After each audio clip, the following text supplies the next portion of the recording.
He moves forward, he has this strength, and he's got good conditioning, and he just keeps wrestling. Last year, as a freshman, he kind of took a little bit of lumps early in the season, just built as the season went on. At the national tournament, he had a great tournament. Kyle Parco, Arizona State, great athlete. One of his best things, he gets to his underhook. He's got a really good underhook offense. These guys wrestled for third place last year. Both guys finishing their season, in that third place match. I feel like when you get guys that are wrestling for that third place match, no one wants to go home with fourth place, but it's a good indication. I was right there. I was right there with the best guys in the country, and it's a good thing to build off of. So I think both guys probably thinking about this year, national championship aspirations, and now we're getting started right away, kind of where we picked up last year. Hard leg attack there from Parco. Van Ness able to step out of it. First opening attack here. And you mentioned the pace of Shane Van Ness. He is absolutely relentless, but Kyle Parco is slick as they come at this weight class. A weight class that lost the four-time NCAA champion, Yanni Diakomahalis. Ridge Lovett sits on top of the rankings, but you know these two guys have their eye on that national title. Already you can kind of see Shane just kind of that moving forward, just like it doesn't really seem like it's a super fast pace, but it just wears on you. He's just moving forward. And already Kyle's doing a good job of getting his underhook. He's got there on both sides of the body so far. Probably a way he thinks maybe you're going to slow him down a little bit, but also he generates some really good offense from there. So right away, the two kind of key areas that I was looking forward to, both guys are executing their game plan so far, a minute and a half in. Van Ness from New Jersey, Parco from California, a transfer from Fresno State. Had a great career at both programs in his final year for the Sun Devils. And looking to attack on the edge there is Parco, but squaring up as Van Ness as they're towards the edge and don't quite go out of bounds. They're letting them wrestle here on the edge. There they go out. Minute 5 to go here in the first period. Action call on the edge, no stalling. We're already 2 minutes in, and Shane's taken 6 or 7 shots. It's like I said, it's not a pace that you're like, man, it's like not a crazy action, but he's just on you constantly. And Kyle's done a good job so far of kind of weathering that. They both did a good job on the edge, not being pushed out of bounds, circling back in. The referees want you to wrestle there. They just don't want you to stop wrestling back out of bounds. So they want to let you wrestle there. And I think it's good that referees are patient and kind of let the wrestling happen versus getting engaged really early in matches. I just don't like right off the bat, there's a first action out of bounds and a stall warning goes up. I like to kind of see how guys are wrestling and then maybe kind of dictate that as the match goes on a little bit. Parco's got to his underhook a couple times, but not able to generate any offense at this point from that position. Back to it once more, trying to stand up Van Ness and fire the takedown. Double leg looking to throw it by is Parco. And Parco's really solid upper body in general. Van Ness has to be careful in his approach there. He's done a really good job neutralizing Shane's shots, those underhooks. He's catching them with underhooks right, left, pulling them up, and then just, again, it's a way that 10, 15, 20 seconds off the clock. 10, 15, 20 seconds off the clock. But it's been a very fast-paced first period. Although there's no scoring on the board, very fast-paced first period. Totally agree. Scoreless after one. We'll go to the flip. The score remains 0. It's going to be green for Van Ness. And they're going to go underneath. Try to get that first point of the match. Parco lines up on that left side. And underway looks to chop at that left arm of Van Ness. Van Ness tripoding up. Trying to scoop that ankle, and now switching sides, doing a good job sealing off there. Shane Van Ness, he cuts, clears for one. 1 point. Takes the lead 1-0, minute 42. Only 13 seconds of riding time for Parco, as we see another shot from Van Ness. And another shot, re-attack attempt there from Parco, not there though. Back to that underhook. As the match goes on, I think this underhook is going to be a big factor. It's slowing. It's definitely slowing Shane down. It's also putting Kyle in his offensive positions, and Shane doing a good job of getting his offense going, but not following it up after that. So I feel like so far, I really feel like both guys are implementing the game plans they want to do. It's about now cleaning it up as we get later in the match. How's Kyle going to utilize that underhook to a score? How's Shane going to make that adjustment on those entries, keeping his elbows in or following it up with the second leg attack? And I think with the minute left here, maybe we get this little break. Both coaches are going to start making some adjustments with their athletes. and how can we get us takedown here with the minute left and put ourselves in a pretty good situation going into the third period. Blood time for Van Ness out of the nose. They're going to clean that up. Frank Molinaro, Penn State legend, coaching now at Arizona State in Kyle Parco's corner here. Frank won a lot of big matches at Penn State, national champion, just a relentless wrestler, very, very good strategic wrestler, great game plan. It's weird seeing him in different colors. I'm just so used to seeing him in the blue and white, and spending so much time with him. But he's making a big impact at Arizona State. Definitely an adjustment out at Arizona State. He, like you, an Olympian, as well as a national champion for Penn State, as Van Ness is cleaned up. 1:07 to go, and we're underway in the second period. Still just 1-0, and now Parco finds his way to a single leg. 1 minute. Trying to work for the finish. Again, so off the underhook, he fired a shot. That's the first real shot he's fired off that. And now Shane, kind of we talked about with Lachlan, he's turning that defense into his offense. He started to look for his cradle position. Now he's got him extended. If he can slide away, heavy hips, break his lock, like very first day of wrestling, now looking for your reattack. Although there wasn't a score there from either guy, great wrestling. That's great wrestling. It's going to take one or two more of those, I would think, attempts from either guy to probably break through and get this first takedown. Yeah, it felt like both guys had an opportunity to score out of that exchange. Parco on the attack, Van Ness on the counter. 22 seconds, and now finds his way to a leg, tries to throw it by again. Parco's close, but no, looking to run behind. Upper body now. What's it going to be? It's on his back! Van Ness throws him. He's going to get the takedown, and he swipes. No. 10 seconds. Just the takedown. 3 for Shane Van Ness. What a scramble. What a scramble. And Parco really sent it there. He felt there was a throw there upper body, and Van Ness is able to kind of pressure in, puts him down, and Parco did a good job not giving up any near fall there because it was tight. I just think that's, for Shane, that was a little bit of an attrition score. Like, it wasn't really clean, it wasn't really fundamental, but just they wear on you. And actually, Parco actually threw him by with the underhook.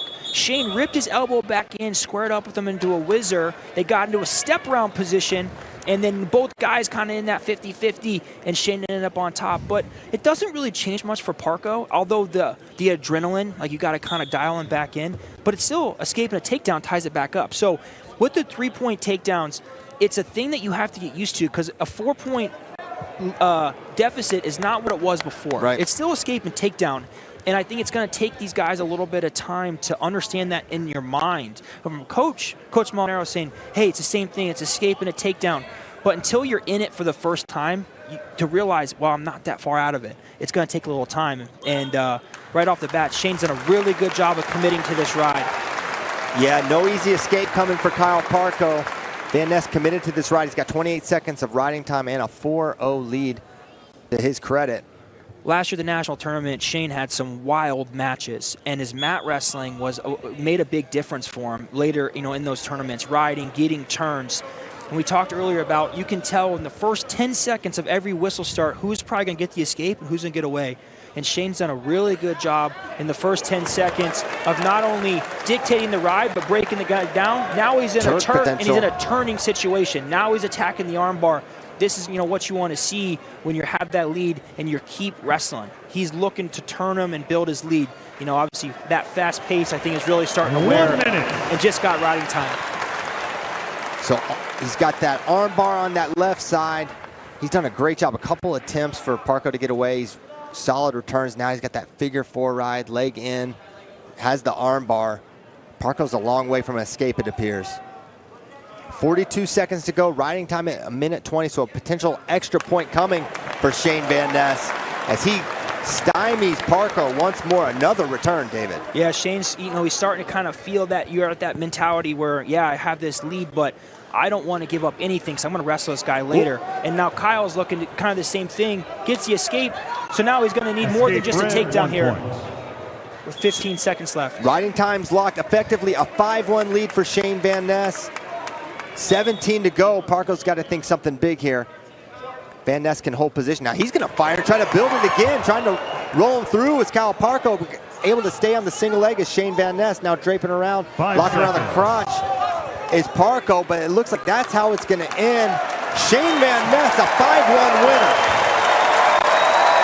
Rec Hall's getting to their feet. They can really appreciate the good wrestling here that they just saw from the sophomore. Davison, 5'1", from the Nittany Lions, Shane Van Number 1 in the nation for Purdue, Matt Ramos. He's taking on high school phenom Marcus Blaze. Blaze in the red, single red ankle bands. Ramos in the green ankle band. Ramos, known best for shocking the world back in March when he was able to defeat 3-time NCAA champion Spencer Lee in the semifinals by fall. Ramos then went on to finish second to Pat Glory at 125 pounds. He's a junior, number 1 in the country at 125 pounds, while Blaze, currently number 3 in the country down in high school at 126 pounds, just a junior. If you guys missed it back in the quarterfinals, it was a 1 versus 3. Jax Forrest and Marcus Blaze squared off, 2 high schoolers in the quarterfinals to get their shot here at number 1. And it was Blaze that was able to get a late takedown to near fall, come up clutch, win that one 9-4. You see Blaze getting his hands on Ramos. Blaze, I called that match. I recommend if you missed it, go back and check it. This quarterfinal from Forrest and Blaze. Blaze moves really well, side to side, able to get to his angles. So very physical in the hand fight, while Ramos, level changes, double legs. Good counter wrestler as well. Here comes a double leg. Blaze with the re-attack. Able to pull him up. We're scoreless here with 1:20 to go in the first. Ramos had a bit of a scare this morning in first match of the tournament against Vinny Kilcurry of Ohio State. He's able to get a late takedown to win that one 5-0, but since then he's been dominant. Two technical falls and a 12-3 major decision over Tristan Lujan in the quarterfinals. Blaze outside of his quarterfinal with Forrest. He's been dominant. Major decision, technical fall, 9-4 decisions I mentioned in the quarters to get here, get his crack at the number 1 guy in the country up in the NCAA. Blaze, a world champion, U17 world champion this past summer. I believe that was at 55 kilos. Ramos in his own right, he was a 2018 cadet world champion. Ramos gets it on a high crotch. Chest lock here for Blaze, rolling him through. Ramos sticking with it though, looking to cut to the double. Blaze looking to sit that corner. He's pinching that knee, blocking the arm from cutting double. Ramos, just 10 seconds to go. Blaze squeezing hard on this chest wrap. Looking to roll him through once again. Short time here. Great defense there by Blaze, able to fight that one off. We end the first period scoreless. Blaze signaling might be some blood. He also signaled he's going to go down when we return here.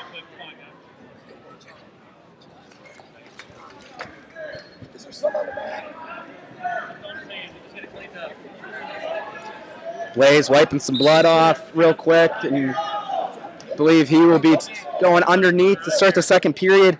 Ramos pretty tough in the top position, throws in leg ride.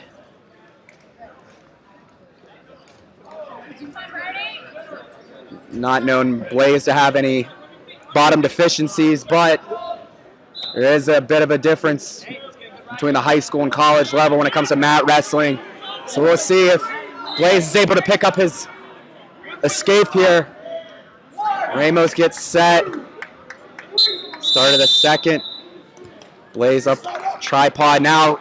Trapping the ankle was Ramos, but Blaze back up to his feet. Ramos gonna give him the escape. Blaze takes the 1-0 lead.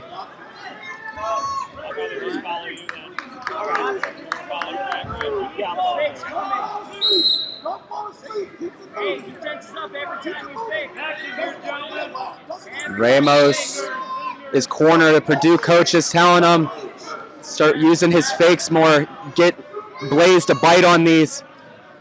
Wow, the Perrysburg coaches in Blaze's corner told him don't fall asleep. Wanting to keep his feet and his hands moving. 1:10 to go here in the second period. It's a snap for Blaze. See Ramos picking up these level changes now. And another high crotch. Nice job by Blaze feeding them hips, able to break the lock.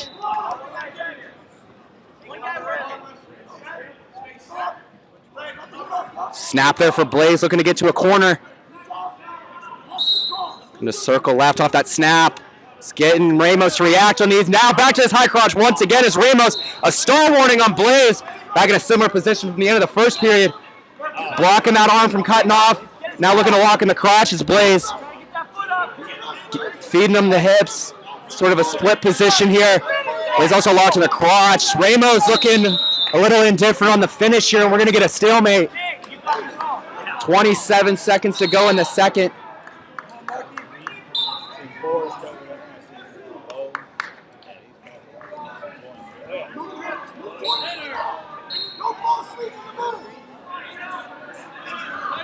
Short time here. We'll see if either guy commits to an attack here.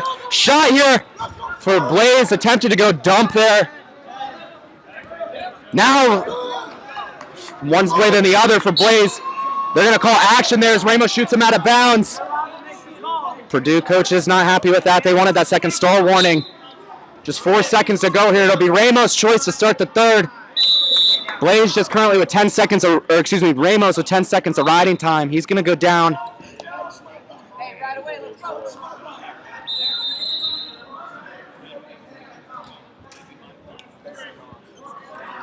Blaze going to get set on top here on the right side. Shakes the arms out. Here we go. Little elevator leg back there for Ramos. Now chop, tight waist chop here for Blaze. Ramos able to switch his hips, get to his feet. Blaze is going to give him the escape. We're tied at 1 riding time. Currently not a factor as Blaze has 2 seconds currently on the clock. Keep in mind, Blaze does have that stall warning, so he's got to stay engaged here. As he moves Ramos over towards the edge.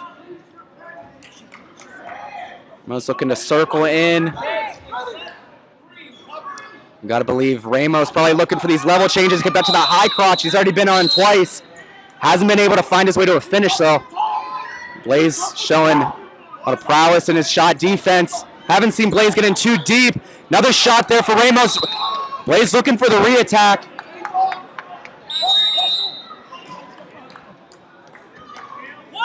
Blaze has got Ramos heels towards the edge. Getting a little throw by there was Ramos.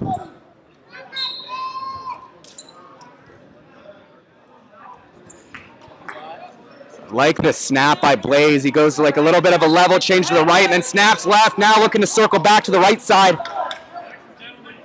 Just 40 to go here. We're tied at 1.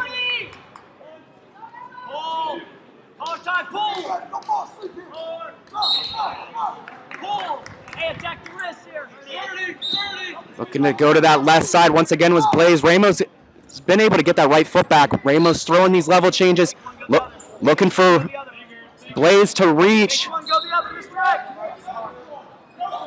See if either guy tries to steal this one late. Otherwise, we're headed to sudden victory. Just 10 seconds to go.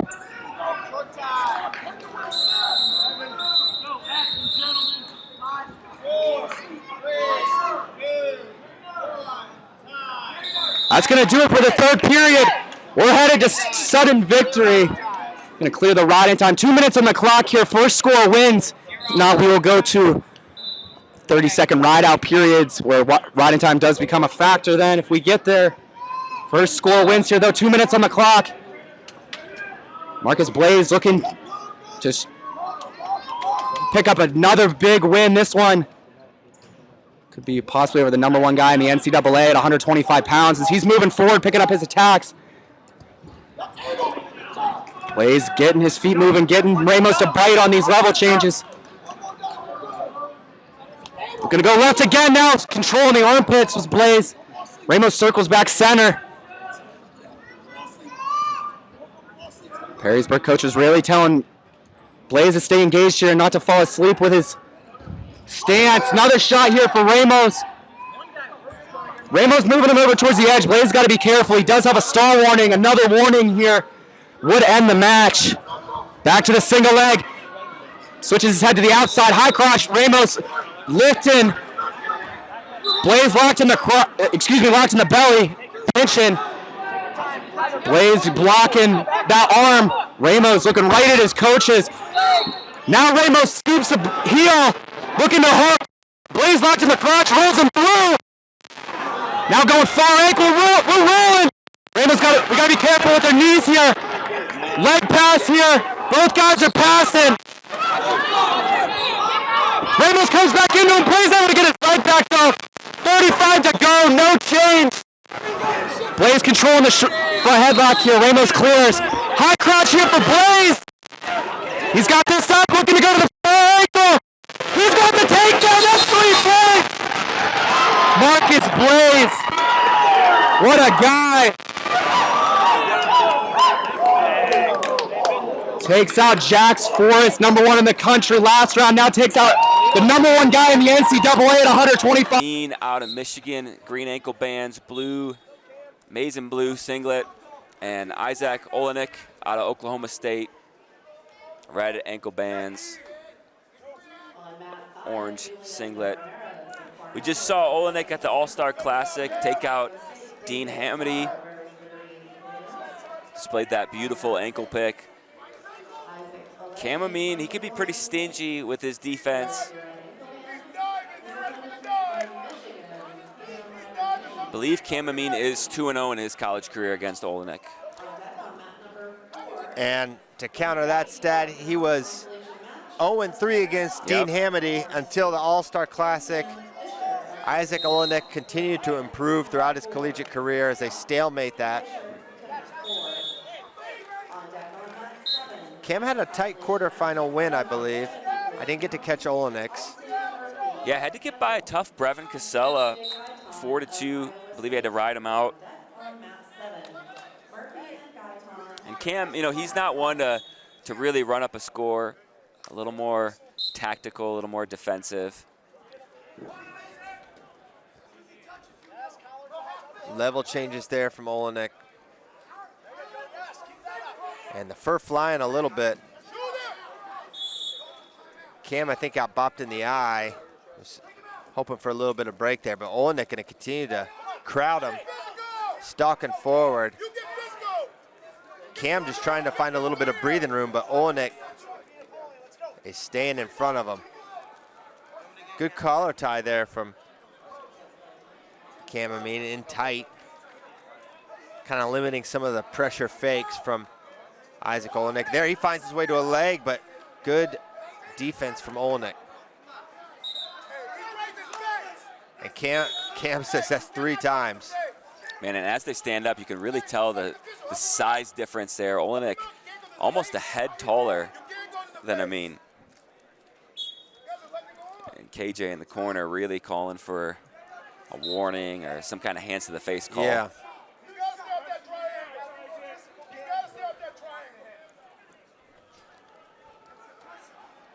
And so back to action here, a minute to go here at 165. Winner here is going to take on the winner of David Carr and Julian Ramirez.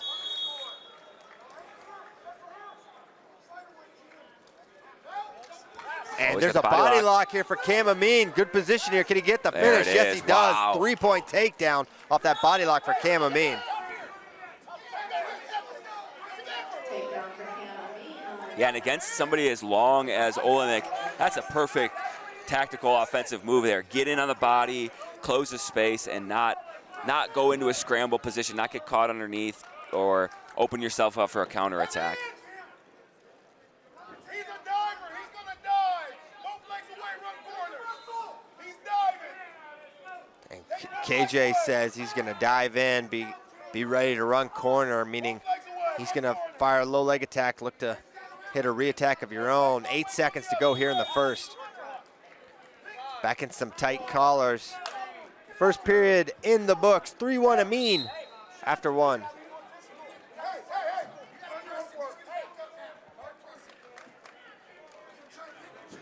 Flip goes Olejnik. He's going to go under.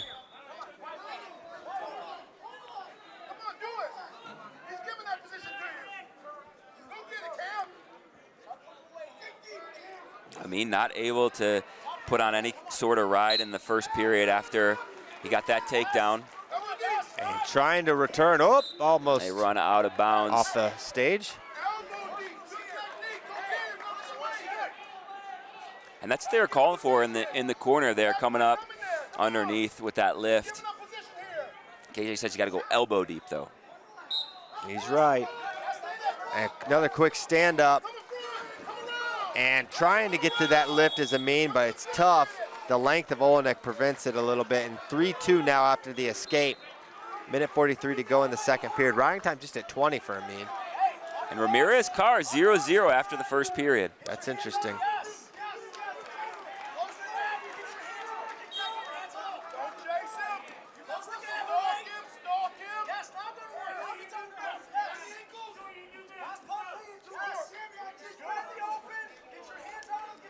We haven't really seen a committed attack from Olejnik just yet.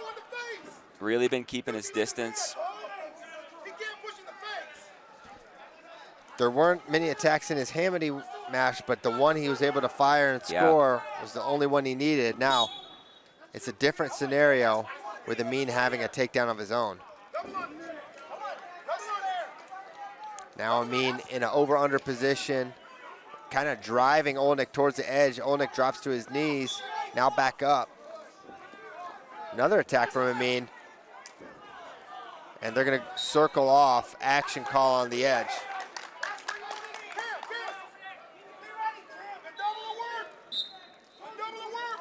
Level change from Olejnik.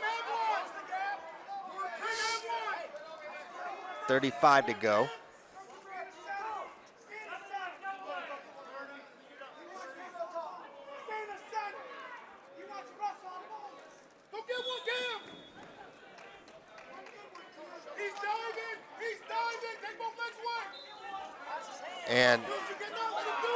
And Cam the ref is just not having anything of it. He doesn't seem to care. Yeah, the official is not. I didn't see that one, but Cam not one for the theatrics either. Yeah, and you know, in the officials' defense, they got two of them out here. So if it is an issue, they should be able to see it. Amine going under to start the third.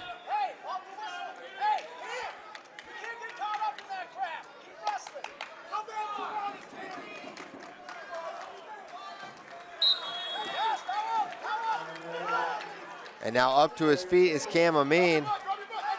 Olejnik gonna try to commit to the ride, but can't get it. 4-2, riding time not a factor. Michigan's Cam Amine in the lead.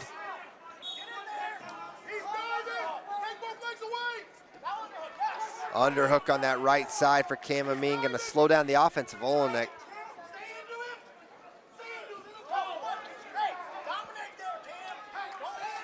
Olejnik trying to drive forward a little bit here, but he's just got that head right in that pocket.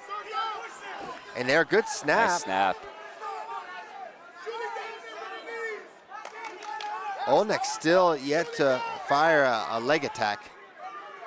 And really Amine only has that body lock. Yeah. But he's been taking a little more ground in this bout, but very calculated from both. Amine doing a really good job getting to that right side underhook. Yeah, each time it looks like Olejnik's in a collar tie where he could maybe generate, he punches that underhook hard right side. Now hips in for Amine, and he's gonna drop and shoot. They're gonna go stall against Olejnik for backing out of bounds. And that's the first stall call of the match. And really, if you're Amine, you're in a good position here. But we've seen how Olejnik can kind of lull people to sleep and strike really fast.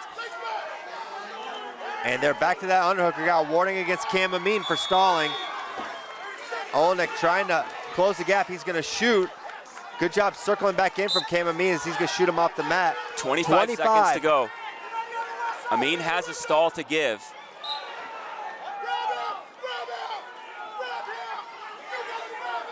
.20 left. Olejnik continues to crowd. Julian Ramirez just took down David Carr. And there's the 1 point for Olejnik. 14 now 1 seconds point to match. go.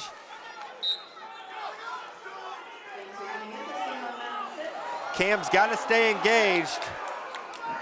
Oh, he's got it. He's got the leg. Can he get the finish? He's got it. There's Wow. 3. He gets it at the buzzer.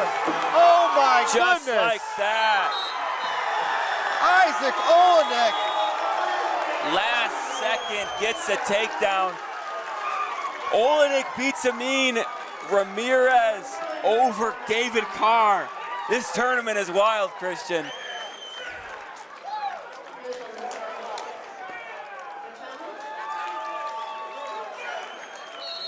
Unreal finish here. Outperformers for me, John.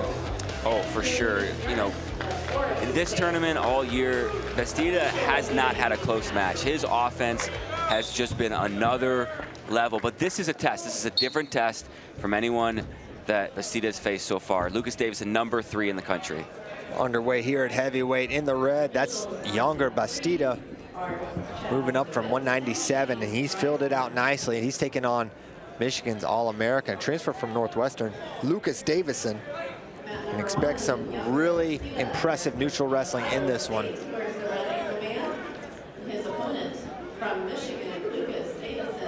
Bastida's offense and defense both been working. His counter scoring ability, really impressive.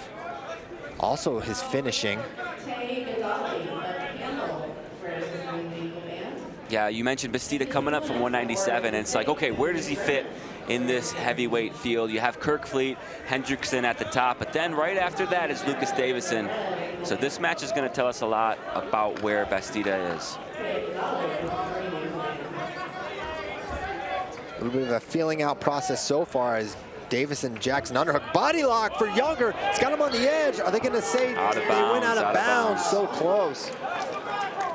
And that's where Younger is so good when he gets around the body. Went from the double underhooks to the body lock immediately. If that's in the middle of the mat, it's probably a takedown, maybe backs.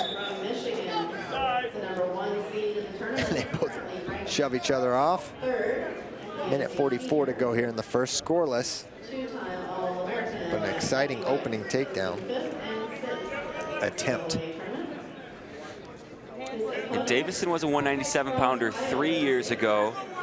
Moved up All-American the last 2 years at heavyweight. And now, you know, you look at these two guys, you don't really see a size difference, right? They kind of look like they're similar size. Back to the underhooks is Younger Bastida. Shoving off there is Davison trying to clear out of that tie.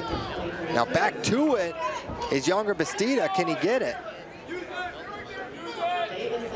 Davison burying that head, backing out of bounds, stepping in, inside trip for Younger. That's got to be a warning, and there it is.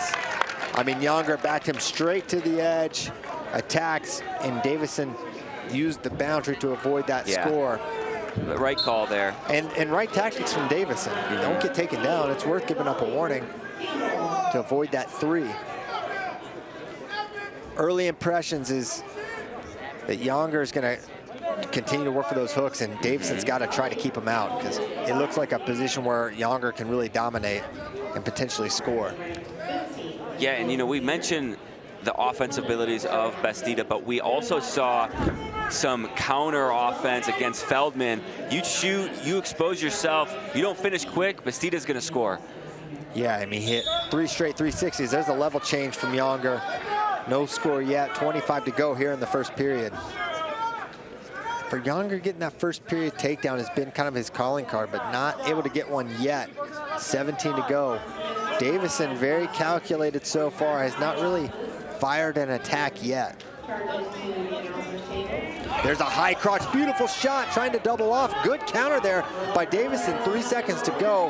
Man, that was so fast from both guys. Yeah, kind of went outside step, but Davison, man, really good defense. That's the best defense we've seen against an offensive attack from Bastida. Because in his previous matches, when he gets in, he is pulling it in and finishing so quickly. That's a real credit to Lucas Davison's defense off that opening attack, as he's been able to thwart 3 really strong attacks from Bastida. The question is, how long can he maintain and hold him off? Tripod stand-up, Bastida not really going to commit to the ride as the escape comes.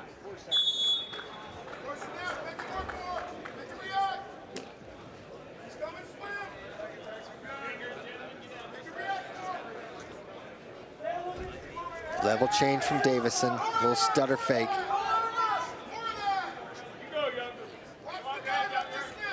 Back to the underhooks. But Davison clears out of it.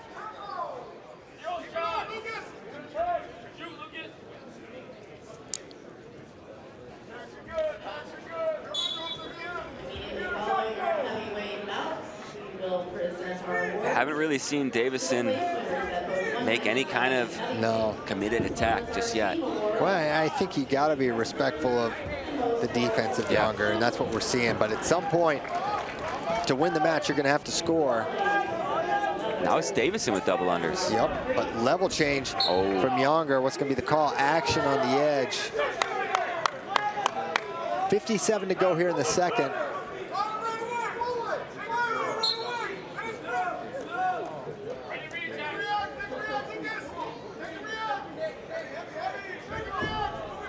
Collar ties for Younger. Now an over collar there.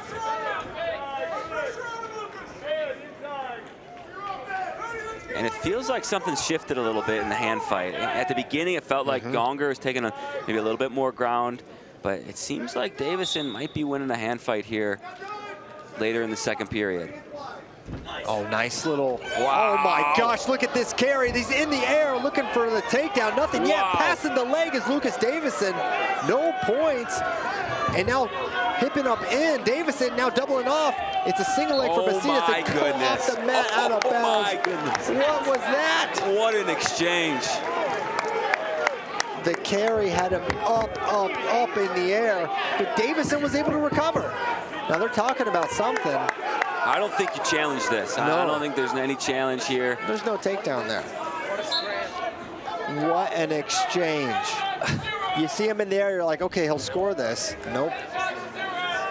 And we're gonna have a look at that, I think, at the break here. Look at this. Look at this beautiful carry. He takes that underhook, whoop, throws it by, and Lifts gets it his hips straight under. up, but the awareness of Davison to dive under, get that leg, not in a danger position there. I don't know how that doesn't get a single danger zone swipe, but wouldn't have mattered. I don't think it would have been 3 anyways. So now, leg comes in. Now this is it's always kind of a question. How's Younger going to be able to get away from the elite riders here? Of course, only been wrestling folk style a handful of years now. He gets away pretty consistently, but Davison going to commit to this ride. Probably sees that as his opportunity, but as I say that, Younger working for a reversal, but now that could be slowing him down and preventing him from getting that escape. The pursuit of reversals can be very, very dangerous, but now turning in, nothing yet for Younger Bastida. He's on the edge. Can they give a reversal there? He's got the hips covered. They're going to give it 2 on the reversal. Riding time not a factor. And now is he going to push him off? Yeah, it's go out of bounds. 2-1 on the scoreboard. Now if you're Younger, he takes some big breaths as he heads back to center. Do you try to ride here? Do you let him up and work for that takedown? That's the question. Yeah, I think the escape is imminent here for Davison. Don't expect Younger to commit to much of a ride. And a caution on Younger.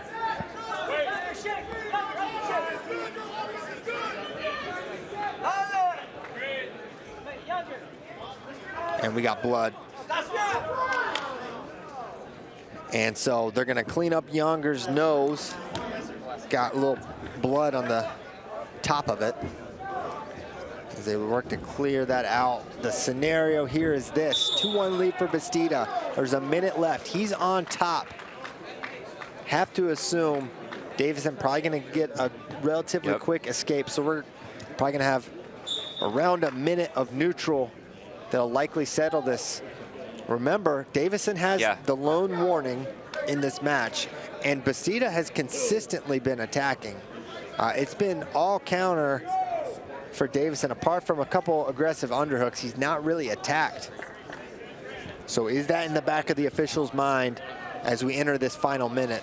Hopefully it gets settled on the mat. On the mat. Yeah, it's got to be in the back of the official's mind. Got to be in the back of Davison's mind as well. And he's coming forward.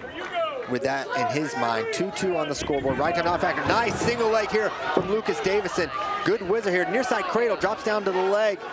Shin whizzers, they go towards the boundary from younger Bastida. So he's trying to keep that foot away. Trying to pull him back in is Lucas Davison. Younger, very, very comfortable in this position. We've seen him defend from here many times in the past. Dropping down the foot, trying to pull him back in close, but no cigar for And how much Lucas is that? Davison. That's got to be stolen as well. Yeah. So a warning apiece now. And I think Davison had the right idea. Yeah. Get the foot off the mat. Don't try to finish on the mat with Younger. 26 to go as we saw a really strong committed attack from Lucas Davison. Does that give him a little more confidence? High crunch, head outside now for younger Bastida, trying to work for the finish. 17 seconds to work for it. Standing single, fighting in. Finishes backside. He's got it, he's got it. Takedown for Younger, 8 seconds to go. He takes the lead 5-2, now just 4 seconds. And he's gonna hang on as they Stall call. warn him for stalling as time expires. It's 5-3 in favor of Bastida, but just 2 seconds to go.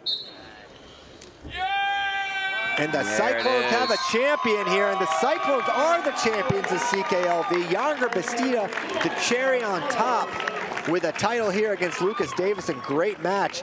Younger Bastida, late takedown off a beautiful high crotch, the difference. Great match, man, from both Davison and Bastida. But in the end, we've been saying this.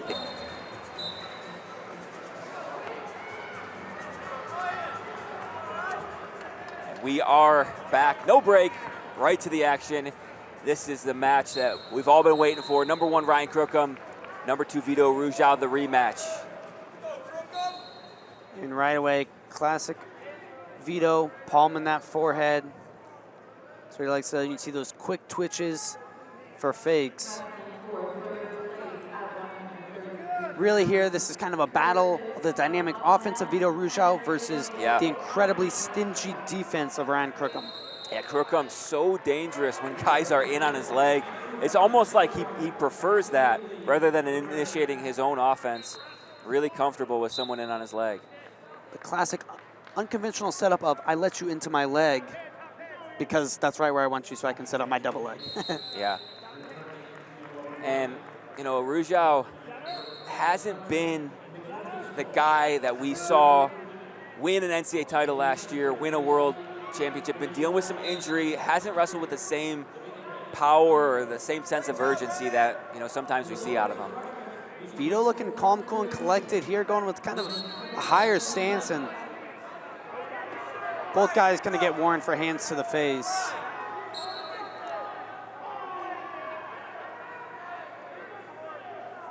And I expect to see a more tactical Arujau in this match, really wanting to pick his spots. The first match they wrestled, he was in a leg 6, 7 times and was only able to convert one of those. And conversely, Crookham scored off of 2 of Arujau's attacks. Arm drag, double leg, Vito Arujau drags the toes, gets the takedown, but we're going to get a brick We're going to see from a the challenge. Lehigh corner. They're going to, Lehigh corner is saying Crookham hit the wood before Vito collected the legs and sat him on the hip. Yep. Yeah, we'll see if we can take a look at it as they do as well, but we can't see it from where we're at. That part of the hardwood is hidden from us, but it sounded like he hit the hardwood. Yeah, and Lehigh coach is right there, but did Vito have both legs captured before Crookham's hand hit out of bounds? And it should be noted, the official who made the call on the mat is not the one that has the final call here for these reviews. Yeah, so we can see it's really close. We just got to look at the replay. Kind of happened simultaneously. Call on the mat was 3. I don't think they're going to overturn it.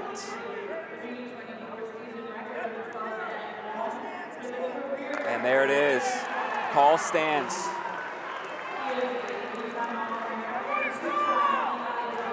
And that's how you take down Ryan Crookham. You got to capture both legs at one time. You can't just go single leg extended finish.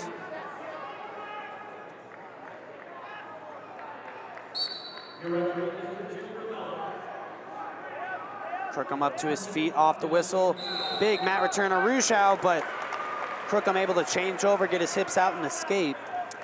And it is worth mentioning, Vito did get the first takedown in their first match. Crookham darting in head to the outside, puts Vito on the mat for the takedown.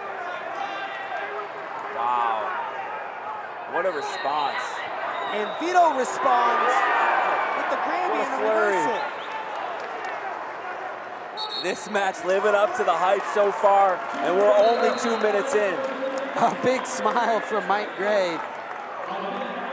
In the corner, he's loving it.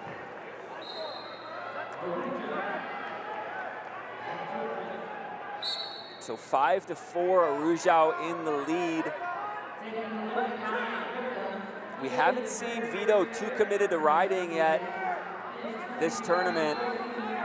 And there, Crookham gets the escape. Arujau just with 15 seconds of riding time, all tied up at 5.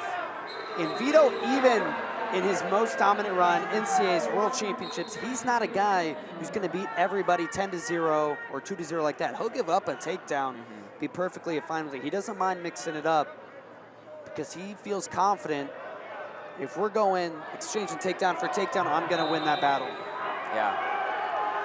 But how big was that takedown for Crookham to come back after getting taken down early? Now levels the score in the first period here. And after 3 minutes, tied at 5. Crookham wins the toss. He chooses to go down right away.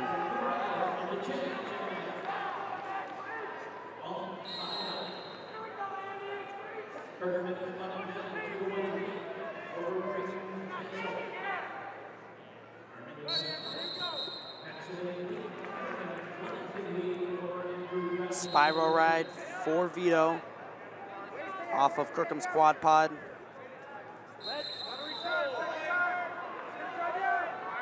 Another big mat return for Arujau as they go out of bounds. 31 seconds of riding time for Vito.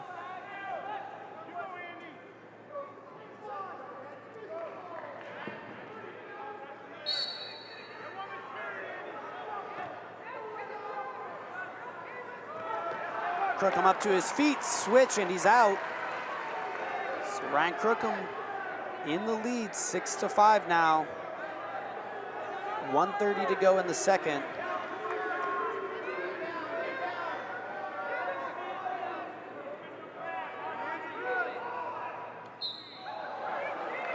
And really the story with Vito is don't blink. It can kind of lull you to sleep. But as I say that, Crookham in on a single leg. Yeah, good defense right here from Arujau, has Crookham completely flattened out. Crookham, though, good lock around the right leg of Arujau, so he's going to hold on for a stalemate.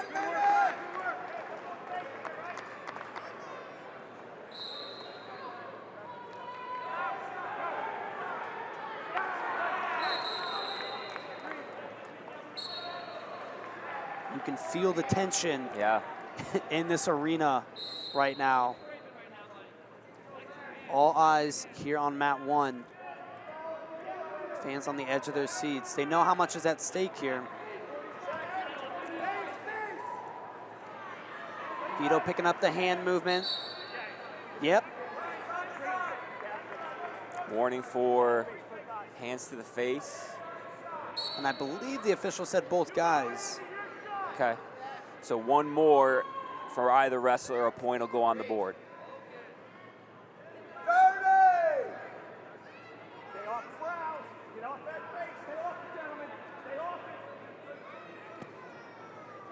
See if we see any committed attacks at the end of this period. Under 15 seconds to go now. Arujau pursuing Crookham.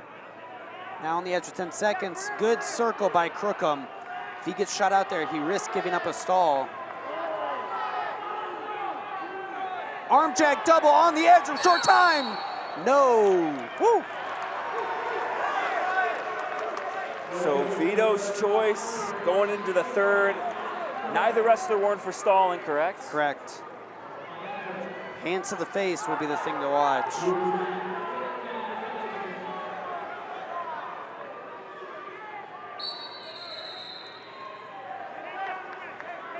Up and away, Vito threatening off of the stand-up.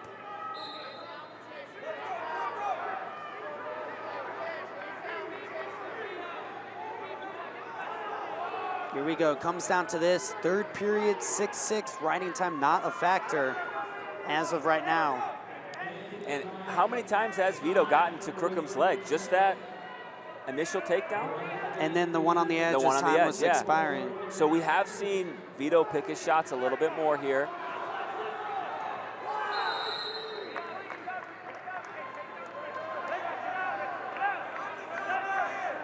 Again, Arujau taking Crookham to the edge. Crookham needs to circle in. That might be a stall. No action call. Okay.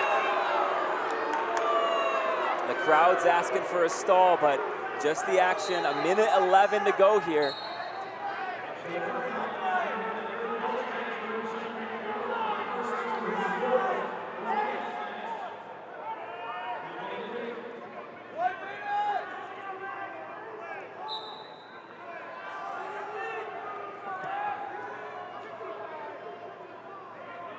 Under 50 seconds to go now. Are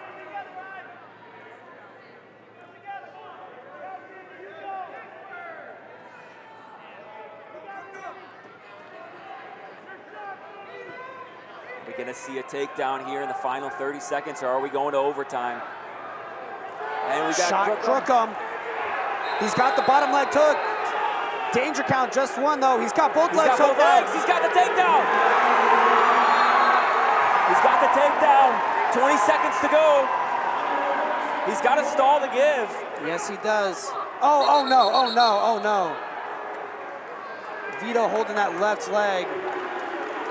Left knee. In a lot of pain. Looked like now, he might have shocked himself a little bit. Able to stand up under his own accord. You don't like to see this, especially in a match, you know, as good as the one that we just saw. You see the I think it replay might here. actually be ankle, not knee. No, it is knee. They're definitely taking a look at the left knee of Vito Arujau. Yeah, and you see the replay, and a lot of times when it is a knee, there isn't anything really that crazy that you see, maybe just a little tweak here or there, but Vito definitely in some pain, and Crookham has choice now. That's the big thing here. Crookham gonna choose down, and Vito gonna let him up, so another point goes on the board. It's pretty much the match, up by 4 points now. Wow. Vito gonna have to be looking feet to back with just 14 to go.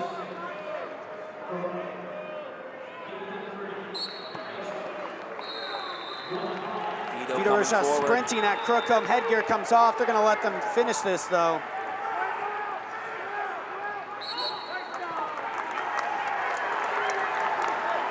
Just 3 seconds now. That's the match right there. Ryan Crookham is going to do it. Kind of see the frustration here.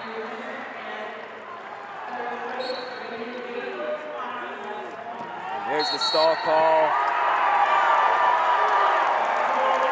Ryan Crookham with a flex to the crowd. Arujau gets up, but he is limping, favoring that left knee.